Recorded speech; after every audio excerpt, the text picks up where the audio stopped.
The Opinion with Michael J. Conservative influencers and conservatives blame immigration for almost everything. Say it ain't so, Joe, but it's so. So now, here we have Elevate Podcast. Josh, nice enough guy. And the headline, Carney melts down after Blanchette blasts him. Auto giants warn Liberals to leave Canada. So, we're not going to watch much of these videos, if any of these videos. But here's the deal. Thousands of foreigners, criminal convictions forgiven by Ottawa over an 11-year span, raising transparency concerns. But here's the thing. They take this article and they say, wow, we've had numerous, 6 or 8 bomb threats reported at airports across Canada, and it's because of this, because of immigration, because of these criminal convictions.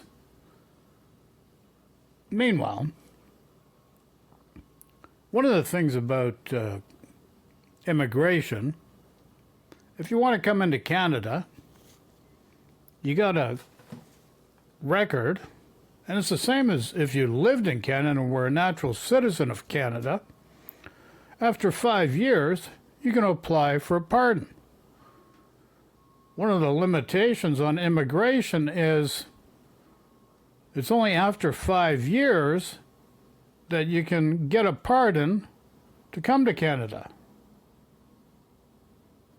But if it's a summary conviction, better chance. But if it's an indictable offense, you got a slim chance. But you do have a chance.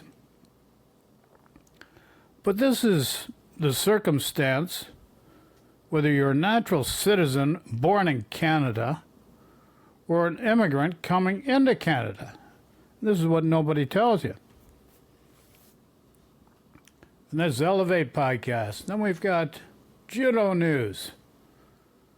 Trudeau welcomes 17,600 criminal immigrants. That's based on the same headline. They do the same thing. They just keep rechurning it, rehashing it. This has 66,000 views less than 24 hours ago. This one has 7.2 thousand views 10 hours ago, 252,000 subscribers. This gentleman, I think, may have about 150,000 subscribers, so almost 500,000 people. And even just the 500,000 people, multiply that by 10, there's 5 million. 5% of the population, isn't it? Or thereabouts. You got 40 million people. Damn, it could be 10%. Can you believe that? Maybe 12%.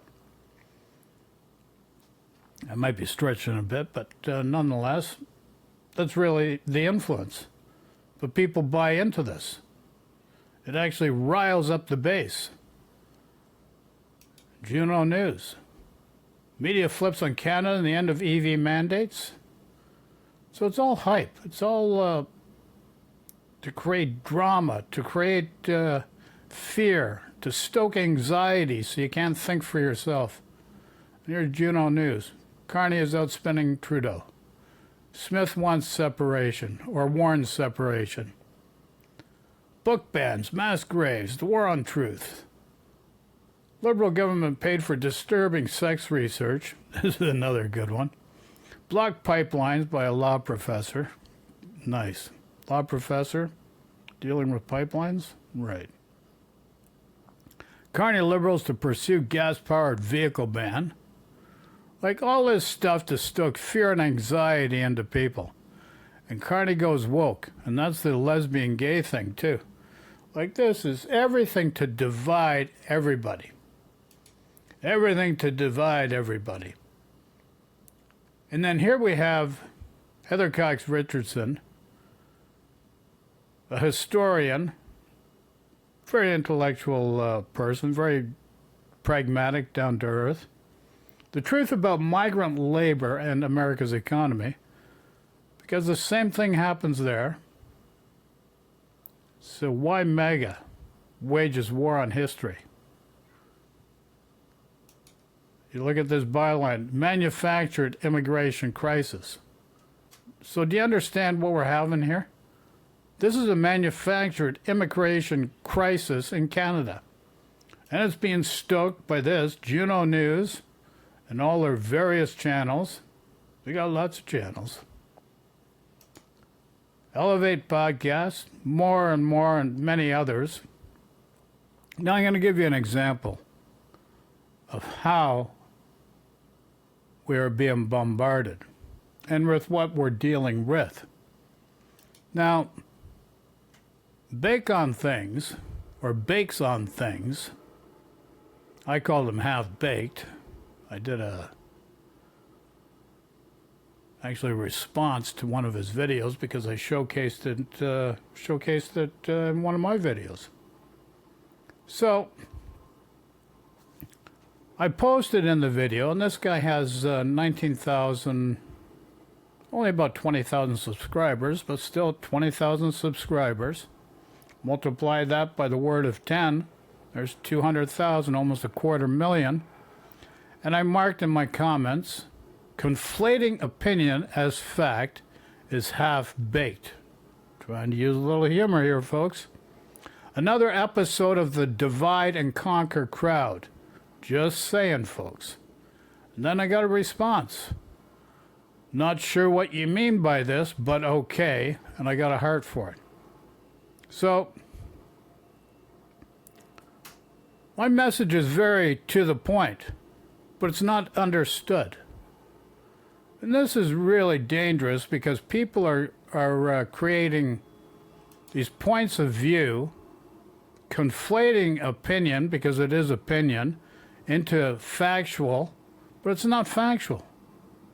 It's just drama. It is just drama. And like I said about manufactured immigration crisis, manufactured crime crisis, manufactured housing crisis because of immigration. We do have a housing affordability issue, supply and demand issue, no doubt about it. But it's not based because of immigration. That's a misnomer. And I'll explain why I say that. I'll explain why I say that. And why do I say that? Because I did a video on this about 3 weeks ago on immigration. It was the girl from Calgary, Renier Rappel. And she's talking about 817,000, just over 800,000 immigration. You're opening the floodgates of immigration, creating and making all these friggin' problems. Meanwhile, 517,000 of that 800,000 were study permits.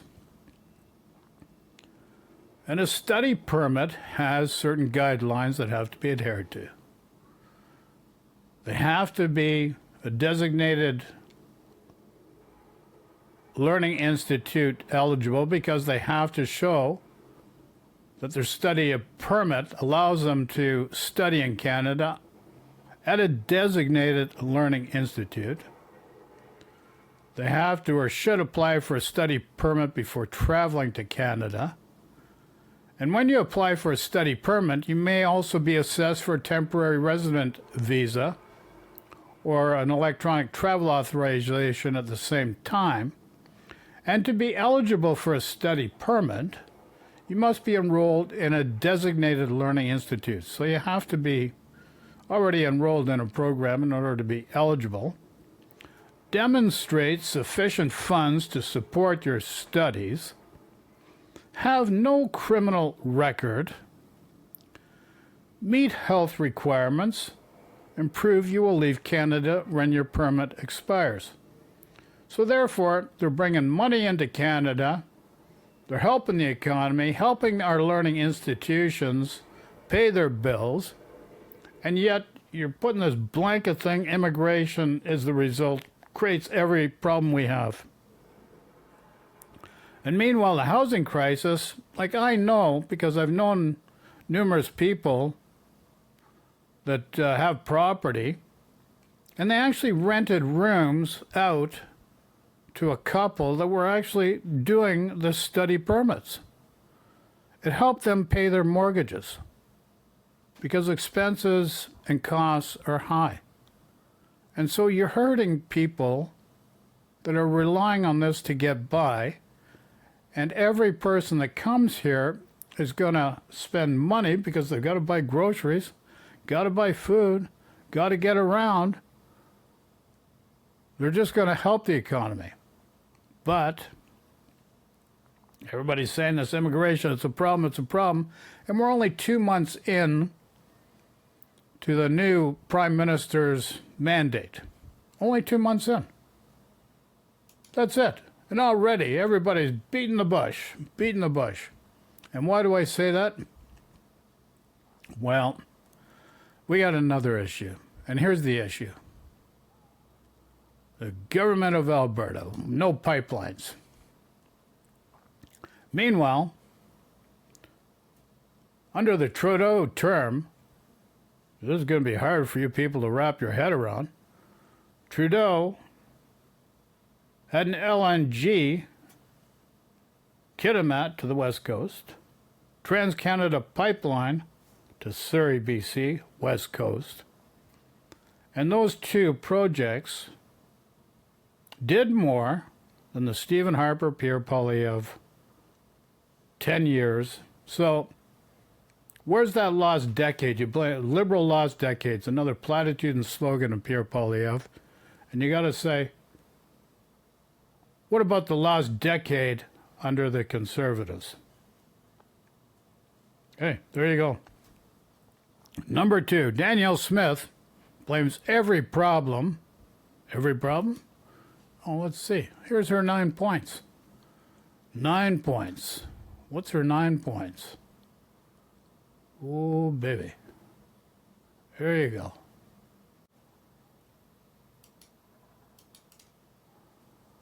Guaranteeing Alberta full access to unfettered oil and gas corridors to the northeast and west. Just run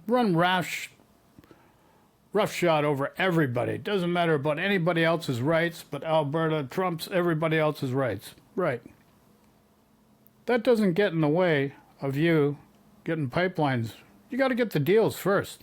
You got deals? Anything's negotiable. Now, Bill 6, C-69, No New Pipelines Act, that's a viability assessment act. And they've created this no new pipe. It hasn't gotten in the way of anything. You just haven't got any deals. You've got nobody that's willing to put money on the table. You're going to create all these issues that why you can't do it, you're going to blame other people.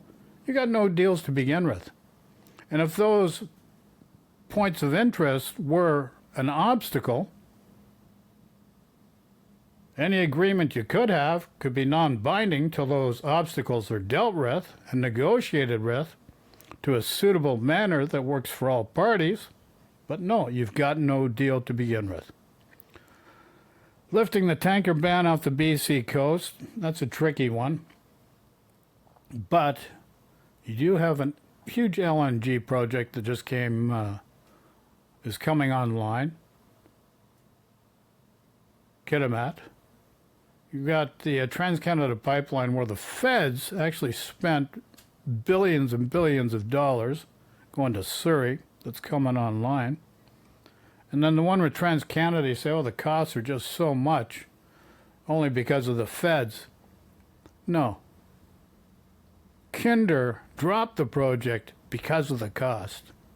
It's an engineering nightmare, and the costs were exorbitant in order to do it. But you got it done. But you still want to say, we got nothing. liberal lost a decade. It's a friggin' conservative lost decade before that. If you want to play that, it's a two-way street. And halting the federal censorship of energy companies? Like, give me a break. Where do you come up with this nonsense? Abandoning the net zero car mandate? That's something that may have to be done no matter what because of the problem with the United States.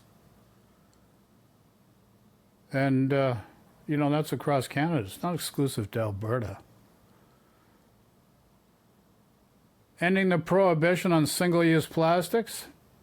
That's not even negotiable. Forget that. That's the dumbest thing you want to exclude because it gets into your bodies, it hurts your health, and it doesn't break down. You can't recycle it. It's just a typical waste. And there's so many alternatives that you don't need it. Like, come on. Eliminating oil and gas emissions cap, which is a production cap, you haven't even exceeded. You haven't even met the halfway point of any cap. So that's nonsensical. So this is all just friggin' nonsense. It's just to rile up your base, create separation. This is something your Alberta government is doing to hide for their failed shortcomings, but they've got no deals. And what do I mean by that? Well, look at this.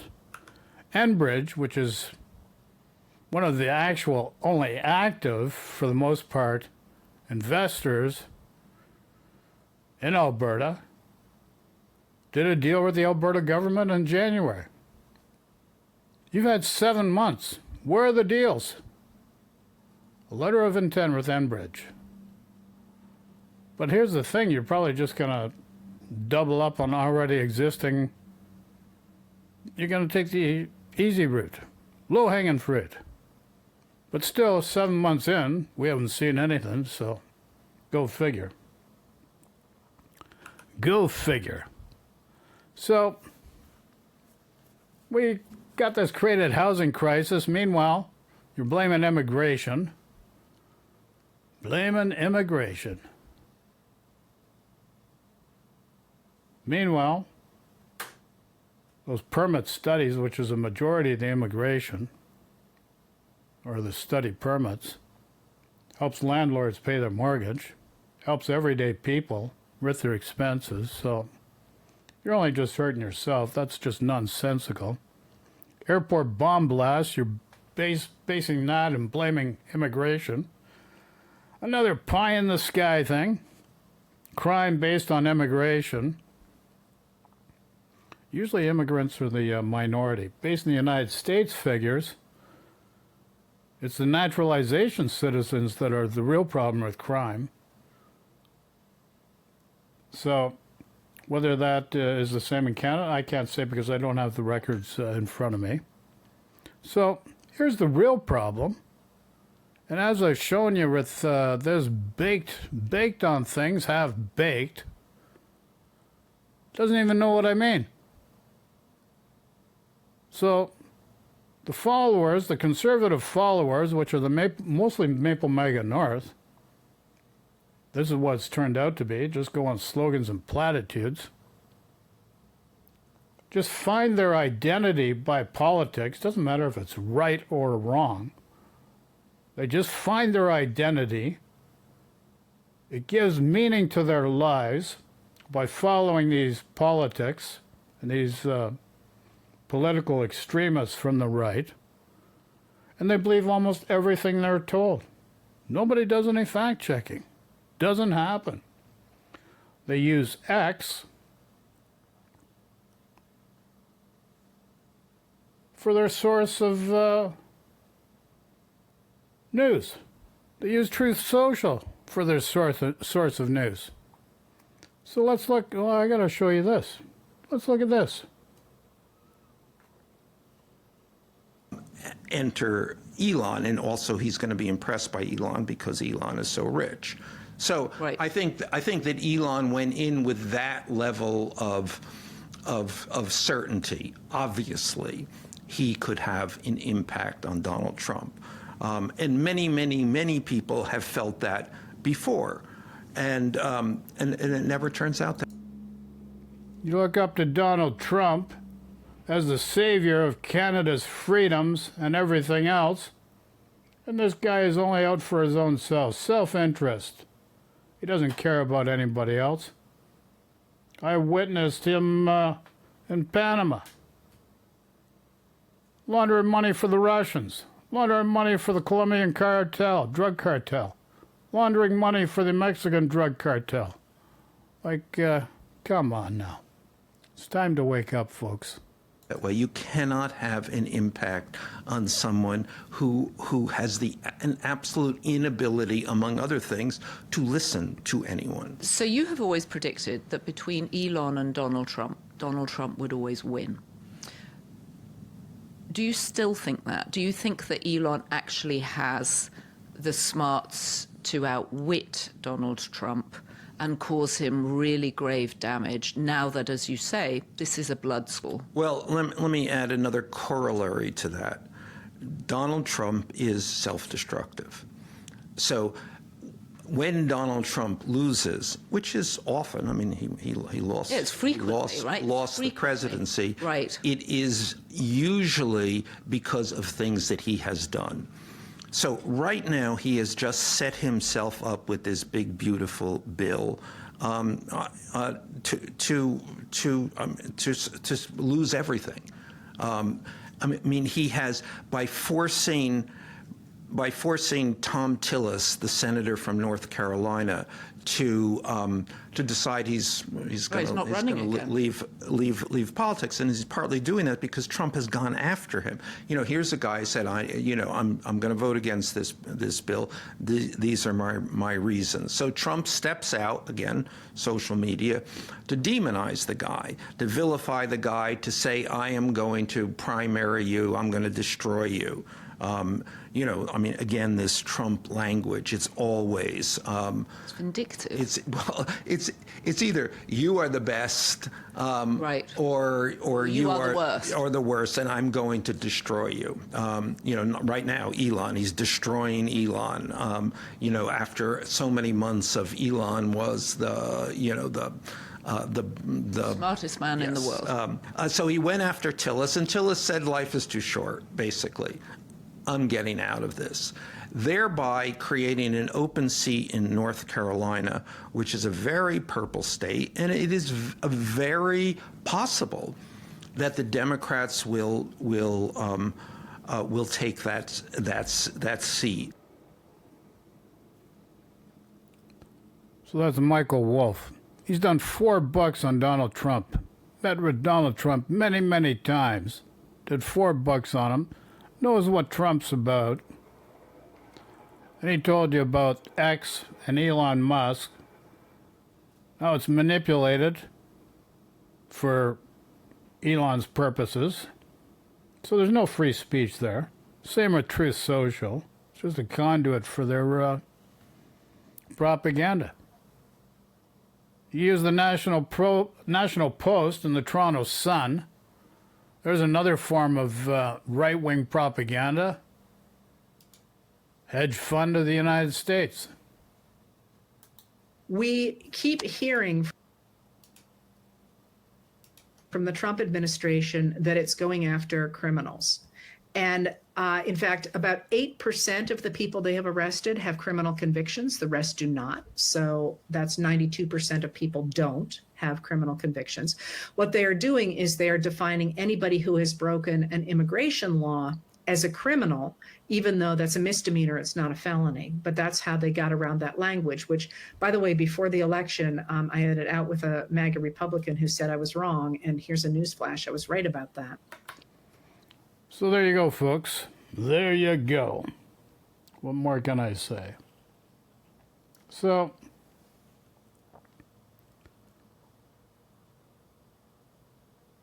you know, it's obvious immigration's been used to blame for everything that's gone wrong, and that's false. The no pipelines because of the Liberals and the President Carney admin is another false narrative. The real facts are that Danielle Smith and her government have failed their people. And because they failed their people and they want to stay in power, they're blaming the federal government. So, questions, comments, throw in the comments section. Love and peace to everyone. Take care. Talk to you all soon. Ciao now.